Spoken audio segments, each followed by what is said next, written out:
Finding and replacing your thermostat is not as easy as it sounds. Some of these thermostats are buried. They're even difficult for a professional to find.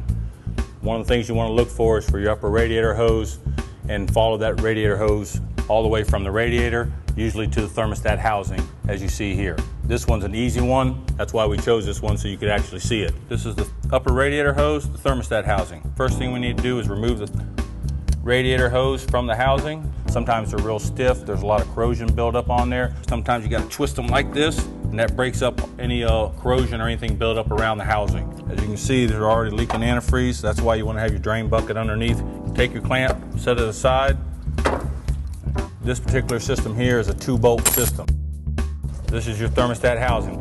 All you do is take the thermostat out. Sometimes they stick on you. Sometimes you got to take your pliers or something and grab hold of it and kind of give it a little twist to pop it out. This is actually your thermostat itself. That's all it is right there. You set it aside, get your new thermostat. We want to clean our thermostat housing, getting all this old gasket off, put in a new gasket on there. Once we have all of our parts and stuff ready, we'll reinstall this. All right, so you got your new thermostat, your thermostat housing gasket. All your parts are ready. Take your new thermostat, you set it down in the intake. There's a nice little spot for it to sit. It's real simple. You set the thermostat in there, you take your housing, set it properly where it goes, line up your bolts. Take your bolts, you need to finger start your bolts. Don't start them with anything other than your fingers. Make sure you don't cross thread them.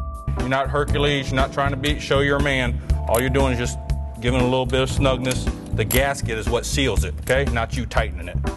After that's all done, you're ready to put your hose and your clamp back on. Put your clamp over your hose, slide your hose back on. Snug up your clamp. Make sure that your clamp is below the fatty part where the thermostat housing tube is. Okay, you need to actually squeeze the hose so you know exactly where the clamp's supposed to go. And then you're ready for antifreeze.